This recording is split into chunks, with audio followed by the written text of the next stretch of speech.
Good morning friends, Amit life मगर YouTube channel पर आप लोगों का स्वागत है। देखिए दोस्तों, आज के सेशन में हम लोग करने वाले फ्रेंड्स बिहार तत्व संग्रह। दोस्तों देखिए फ्रेंड्स, यह सेशन आपके बीपीएससी ट्री 4.0 और 5.0 एग्जाम के लिए बहुत ही महत्वपूर्ण रहने वाला है। दोस्तों देखिए दोस्तों, हम इसका एक बार इस बुक को पूरा कंप्लीट कर चुके हैं। दोस्तों ये हमारा दोबारा रिवीजन बैच चल रहा है फ्रेंड्स, और इसका देखिए सेट प्रैक्टिस भी दोस्तों हम लोग कंप्लीट कर चुके हैं। दोस्तों उसका भी बहुत जल्द उसको रिवीजन करने वाले हैं। दोस्तों आप लोग सेशन से जरूर जुड़ जाइए फ्रेंड्स। देखिए दोस्तों, आज हम लोग जो स्टार्ट करें फ्रेंड्स, ये हमारा चैप्टर है फ्रेंड्स, ये बिहार का इतिहास। दोस्तों फर्स्ट हम इसका खत्म कर चुके हैं, सेकंड हमारा दोस्तों बिहार का इतिहास। देखिए दोस्तों, बिहार के इतिहास के बारे में सबसे पहले देखिए दोस्तों बिहार का इतिहास। देखिए फ्रेंड्स, प्राचीन बिहार का इतिहास। दोस्तों प्राचीन बिहार, इसको दोस्तों देखिए कितने भाग में बांटा। एक दोस्तों इसको पाषाण काल में बांटा गया, एक वैदिक काल में, एक महाजनपद काल में, एक बौद्ध एवं जैन धर्म में, और एक मौर्य एवं गुप्त वंश के काल में बांटा गया। दोस्तों देखिए, पाषाण काल, वैदिक काल, महाजनपद काल, बौद्ध एवं जैन धर्म, और मौर्य एवं गुप्त वंश के काल में बांटा गया। देखिए तो फर्स्ट हम लोग का है, देखिए फ्रेंड्स, प्राचीन बिहार के इतिहास के स्रोत। सबसे पहले देखिए दोस्तों, इसमें फ्रेंड्स प्राचीन बिहार के इतिहास को जानने के लिए दो प्रकार के स्रोतों का उपयोग किया गया है। दोस्तों एक हो गया फ्रेंड्स पुरातात्विक, एवं एक पुरातात्विक और साहित्यिक। देखिए दोस्तों, दो प्रकार के स्रोत का उपयोग किया गया दोस्तों इसके इतिहास को जानने के लिए, एक पुरातात्विक और दूसरा साहित्यिक। दोस्तों पुरातात्विक स्रोत देखिए फ्रेंड्स, पुरातात्विक, पूर्व ऐतिहासिक युग के लिए मुंगेर, पूर्व ऐतिहासिक युग के लिए दोस्तों मुंगेर, चिरांद सारण, चेचड़ वैशाली, मनेर पटना एवं सोनपुर सारण से ताम्र प्रस्तर वस्तु और मृदभांड प्राप्त हुए। मुंगेर से, चिरांद सारण से, चेचड़ वैशाली से, मनेर पटना से एवं सोनपुर सारण से ताम्र प्रस्तर वस्तुएं और मृदभांड प्राप्त हुए हैं। और मौर्यकालीन अभिलेखों, लौड़िया नंदनगढ़, लौड़िया अरेराज, ये मौर्यकालीन है दोस्तों। देखिए याद कीजिएगा, लौड़िया नंदनगढ़, लौड़िया अरेराज और रामपुरवा आदि स्थलों से प्राप्त हुए हैं।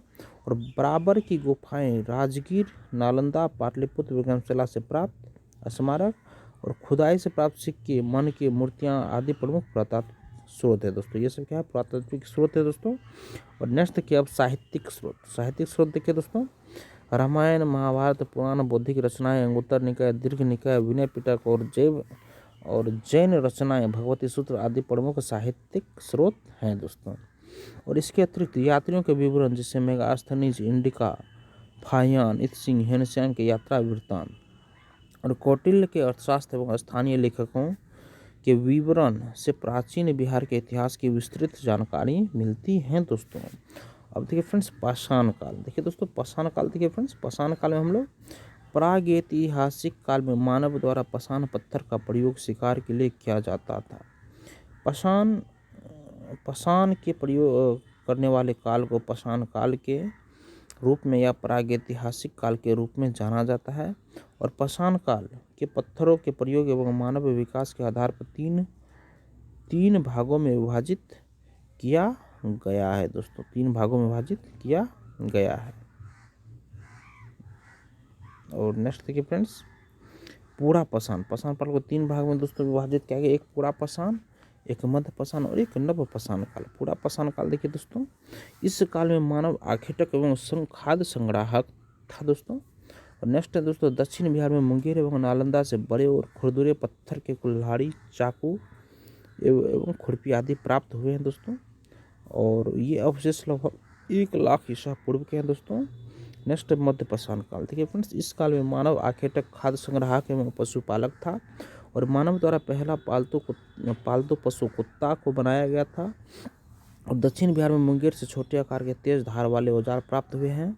ये अवशेष लगभग 40,000 से 10,000 ईसा पूर्व के हैं। दोस्तों और नव पाषाण काल, दोस्तों देखिए फ्रेंड्स, इस काल में मानव खाद्य उत्पादक हो गया था और मानव बस्तियों में निवास करने लगा था। दोस्तों और नव पाषाण काल के अवशेष बिहार के मैदानी भागों से प्राप्त हुए हैं। चिरांद सारण, चेचर वैशाली, मनेर पटना, सनवार, रोहतास से पत्थर एवं हड्डियों के औजार प्राप्त हुए हैं। कैमूर की पहाड़ियों, नवादा और जमुई से गुफा चित्र प्राप्त हुए हैं।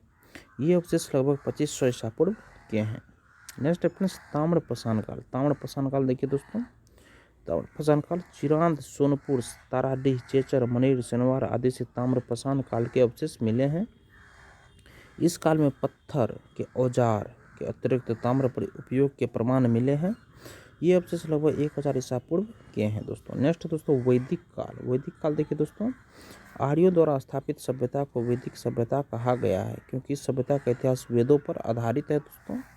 और वैदिक सभ्यता को 2 वर्गों में विभाजित किया गया। एक हो गया दोस्तों पूर्व वैदिक काल, 1500 से 1000 ईसा पूर्व के काल को दोस्तों कहते हैं। और सेकंड हो गया दोस्तों उत्तर वैदिक काल, दोस्तों 1000 से 600 ईसा पूर्व के काल को दोस्तों ये उत्तर वैदिक काल कहते हैं दोस्तों। देखिए वैदिक सभ्यता को 2 वर्गों में विभाजित किया गया दोस्तों। एक हो गया दोस्तों पूर्व वैदिक काल, जो कि दोस्तों 1500 से 1000 ईसा पूर्व के काल को कहते हैं। और सेकंड हो गया दोस्तों वैदिक काल, जो कि दोस्तों 1000 से 600 ईसा पूर्व के काल को दोस्तों हम लोग वैदिक काल कहते हैं दोस्तों। और पूर्व वैदिक ऋग्वैदिक सभ्यता का विस्तार बिहार क्षेत्र में नहीं था दोस्तों। पूर्व वैदिक और ऋग्वैदिक सभ्यता का विस्तार दोस्तों, फर्स्ट है पूर्व वैदिक दोस्तों, इसका विस्तार बिहार क्षेत्र में नहीं था दोस्तों। और देखिए फ्रेंड्स उत्तर वैदिक काल में आर्यों का विस्तार गंडक नदी के तट तक बिहार के क्षेत्र में, सिर्फ गंडक नदी के तट तक ही बिहार क्षेत्र में दोस्तों ये हुआ था फ्रेंड्स। और बिहार के भौगोलिक क्षेत्र की प्रथम चर्चा शतपथ ब्राह्मण लगभग 800 ईसा पूर्व की रचना में मिलती है। और इसमें बिहार की चर्चा विदेह के रूप में की गई है, जो तिरहुत मिथिला क्षेत्र को दर्शाता है। ऋग्वेद में बिहार को कीकट एवं वरात शब्द से संबोधित किया गया है। और वराह पुराण में कीकट को अपवित्र प्रदेश कहा गया दोस्तों। वराह पुराण में अपवित्र कहा गया और ऋग्वेद में बिहार को कीकट एवं वरात शब्द से संबोधित किया गया है दोस्तों। और नेक्स्ट देखिए फ्रेंड्स महाजनपद काल। देखिए फ्रेंड्स प्रारंभ में छोटे छोटे कबीले राजनीति के केंद्र होते थे। और कबीलों के आकार में वृद्धि के कारण राजनीतिक उत्थान हुआ, जिससे कबीलों का विस्तार जन के रूप में, उसके बाद जनपद के रूप में तथा अंत में महाजनपदों के रूप में हुआ। और इन महाजनपदों का विस्तार उत्तर भारत, पश्चिम भारत एवं मध्य भारत में था। और दक्षिण भारत में मात्र एक महाजनपद का प्रमाण मिलता है दोस्तों। ये महाजनपद ही भारत में राजनीतिक उत्थान का केंद्र बिंदु बना दोस्तों। और 6ठी शताब्दी ईसा पूर्व में बौद्ध ग्रंथ अगुत्तर निकाय एवं जैन ग्रंथ भगवती सूत्र में 16 महाजनपदों की जानकारी मिलती है दोस्तों। देखिए बौद्ध ग्रंथ अंगुत्तर निकाय और जैन ग्रंथ भगवती सूत्र में 16 महाजनपदों की जानकारी मिलती है। अब देखिए दोस्तों सबसे पहले देखिए दोस्तों क्रम से यहाँ फर्स्ट में देखिए महाजनपद हो गया राजधानी और वर्तमान क्षेत्र। देखिए दोस्तों मगध महाजनपद, ये दोस्तों इसके अंतर्गत गिरिब्रज इसकी राजधानी दोस्तों मगध का दोस्तों गिरिब्रज या राजगृह था। और इसका दोस्तों बिहार में दोस्तों पटना गया नालंदा क्षेत्र विस्तृत था दोस्तों। बिहार के क्षेत्र में पड़ता था दोस्तों मगध। और फिर सेकेंड देखिए फ्रेंड्स अंग महाजनपद, एक मगध महाजनपद हो गया बिहार में। सेकेंड अंग महाजनपद जिसकी राजधानी दोस्तों चंपा थी, और ये बिहार भागलपुर मुंगेर का क्षेत्र था दोस्तों।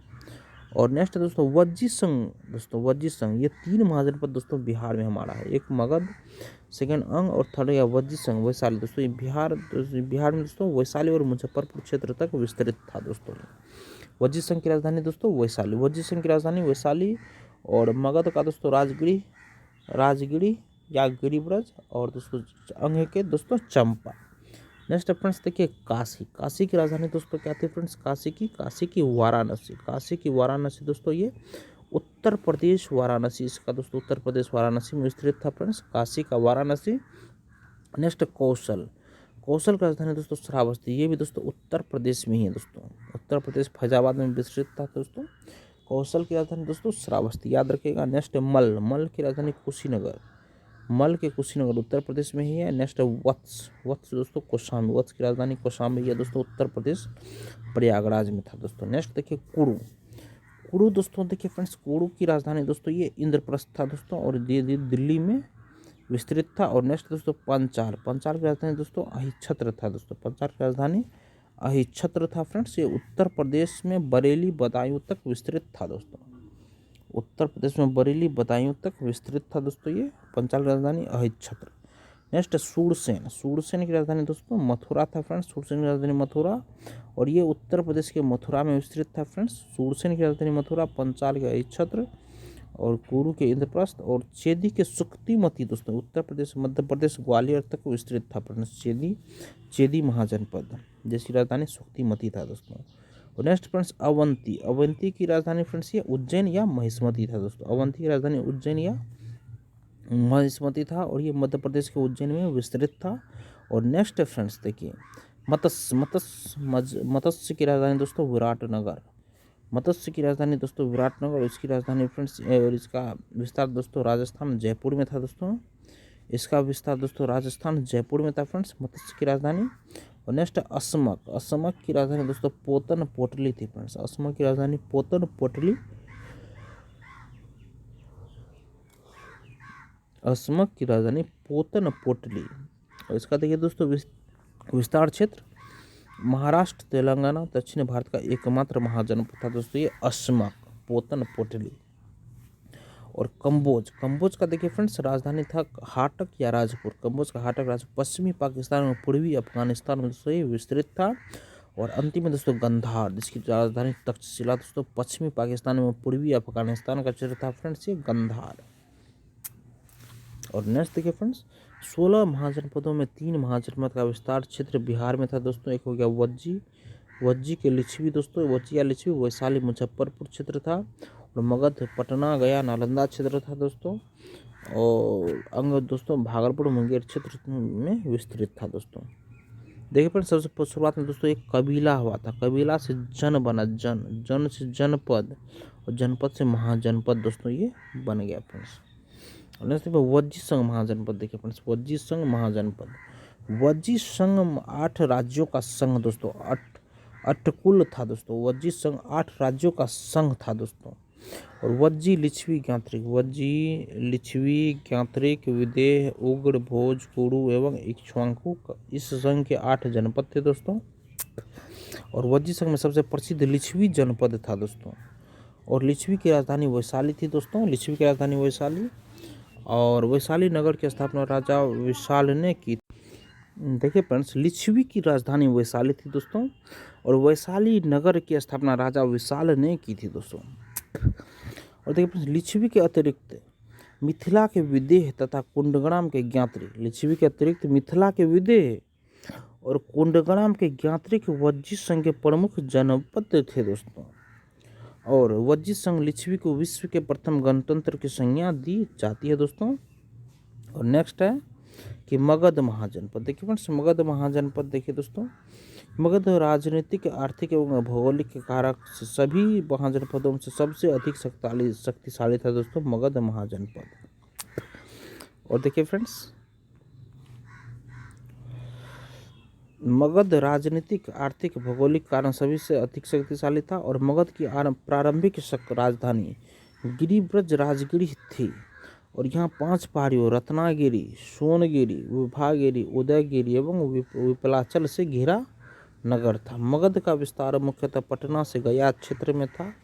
और मगध एवं अंग महाजनपद का वर्णन सर्वप्रथम अथर्ववेद में मिलता है। और ये देखिए फ्रेंड्स बिहार चित्र वज्जी संघ और लिच्छवी महाजनपद ये दोस्तों उत्तरी पूरे बिहार में दोस्तों प्रचलित था फ्रेंड्स वज्जी संघ लिच्छवी महाजनपद। और दक्षिण दोस्तों मगध महाजनपद ये था और ये अंग महाजनपद के अंतर्गत आता था दोस्तों। नेक्स्ट देखिए दोस्तों अंग महाजनपद। अंग में देखिए दोस्तों अंग महाजनपद का विस्तार भागलपुर एवं मुंगेर के क्षेत्र में था। अंग महाजनपद की राजधानी चंपा थी। अंग के अंतिम शासक ब्रह्मदत्त को हराकर मगध शासक बिंबिसार ने अंग को मगध में मिला लिया। और मगध का उत्कर्ष में उसके राजवंश देखिए दोस्तों मगध की स्थापना बृहद्रथ ने की थी। बृहद्रथ का पुत्र जरासंध इस वंश का सबसे प्रसिद्ध शासक था। और जरासंध को भीम ने द्वंद्व युद्ध में पराजित कर उसका वध किया था। इसका वर्णन महाभारत में मिलता है। और मगध के उत्कर्ष के कारण देखिए मगध की प्रारंभिक राजधानी राजगिरी 5 पहाड़ियों से घिरा एक सुरक्षित क्षेत्र था। मगध नदियों से घिरा प्रदेश था जहां उर्वर जलोढ़ मृदा उपलब्ध थी जो कृषि की दृष्टि से अनुकूल थी। मगध में नदियों के जाल के कारण सिंचाई एवं यातायात की सुविधा उपलब्ध थी दोस्तों। और नेक्स्ट देखिए मगध के अंतर्गत छोटा नागपुर क्षेत्र खनिज संसाधन वनों की लकड़ी एवं ताकतवर हाथियों से परिपूर्ण था। और बृहद्रथ वंश का अंतिम शासक दोस्तों रिपुंजय हुआ दोस्तों। बृहद्रथ वंश का अंतिम शासक दोस्तों रिपुंजय था दोस्तों ये आप लोग याद रखिएगा। और इसी के साथ दोस्तों हम आज के सेशन को हम लोग यहीं ख़त्म करते हैं फ्रेंड्स। अगर आप लोगों को सेशन पसंद आया फ्रेंड्स तो सेशन को एक लाइक ज़रूर कर दीजिएगा और किसी एक ग्रुप में इसको शेयर कर दीजिएगा फ्रेंड्स। चैनल को सब्सक्राइब कर लीजिए फ्रेंड्स। लेटेस्ट इन्फॉर्मेशन पाने के लिए बेल आइकन के बटन को आप लोग जरूर दबा लीजिएगा। धन्यवाद दोस्तों आपका दिन शुभ हो।